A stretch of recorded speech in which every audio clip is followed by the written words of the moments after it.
Hello student, आज मैं आपके सामने इनकम टैक्स का जो दूसरा स्रोत है, इनकम फ्रॉम हाउस प्रॉपर्टी, उसे लेकर आया हूं। साधारण बोलचाल की भाषा में मकान संपत्ति की आय की गणना करते समय सर्वप्रथम हम यह देखेंगे कि करदाता उस मकान संपत्ति का स्वामी है या करदाता उस मकान संपत्ति का स्वामी नहीं है। यदि करदाता उस मकान संपत्ति का स्वामी नहीं है तो वो हाउस प्रॉपर्टी के अनुसार टैक्सेबल नहीं होगा। यदि करदाता उस मकान संपत्ति का स्वामी है तो वो हाउस प्रॉपर्टी शीर्षक के अनुसार टैक्सेबल होगा। आयकर अधिनियम के अनुसार यानी कि सेक्शन 22 के अनुसार मकान संपत्ति की परिभाषा इस प्रकार से दी गई है कि पहला पॉइंट जो होता है, जमीन के साथ साथ मकान का मालिक होना चाहिए। दूसरा, उस मकान संपत्ति का स्वामी होना चाहिए। तीसरा आपको पॉइंट क्या होता है कि आपका स्वयं का व्यापार एवं पेशा आपको नहीं होना चाहिए। यदि तीनों शर्त को यदि वो पूरा करता है तो वो हाउस प्रॉपर्टी के अनुसार टैक्सेबल होगा। यदि तीनों में से किसी एक भी शर्त को आपको पूरा नहीं करता है तो वो हाउस प्रॉपर्टी के अनुसार टैक्सेबल नहीं होगा। कुछ महत्वपूर्ण आपको पॉइंट है जिसके बारे में आपको मैं बताने जा रहा हूं। पहला है क्या, आपको self occupied house. Self occupied house किसे कहा जाता है? ऐसा मकान जिसमें करदाता स्वयं रहते हैं, उससे वैसे मकान को हम लोग सेल्फ ऑक्युपाइड हाउस कहते हैं। याद रखिएगा, सेल्फ ऑक्युपाइड हाउस का एनुअल वैल्यू हमेशा नील आपका होता है। दूसरा होता है रेंटेड हाउस, ऐसा मकान जिसमें करदाता को किसी न किसी प्रकार से आपको किराया प्राप्त होता है, ऐसे मकान को हम लोग रेंटेड हाउस आपको कहते हैं।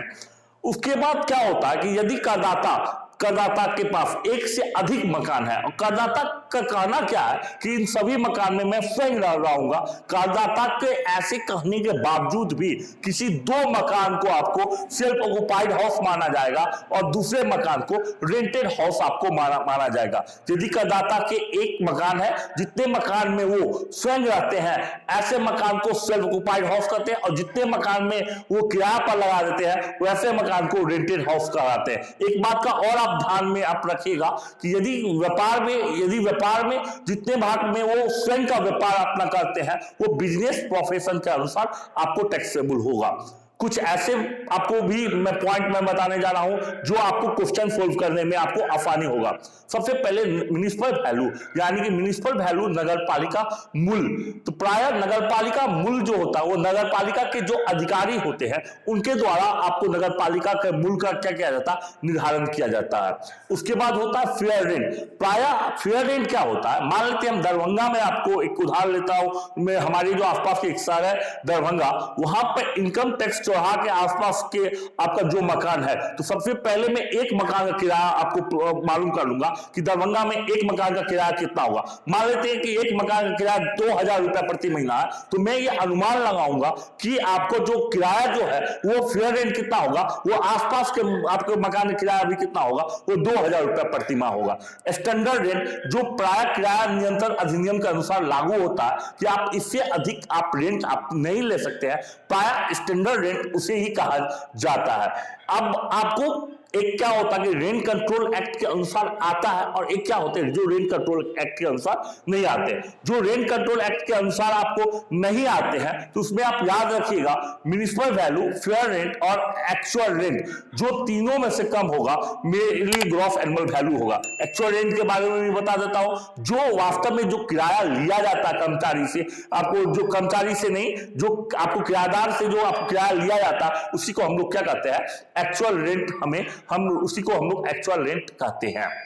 जो रेंट कंट्रोल एक्ट के अनुसार आते हैं तो म्युनिसिपल वैल्यू और फेयर रेंट जो दोनों में से अधिक हो, किससे अधिक नहीं होना चाहिए, स्टैंडर्ड रेंट से अधिक आपको नहीं होना चाहिए। वही हमारा क्या कहलाता है, एक्सपेक्टेड रेंट कहलाता है।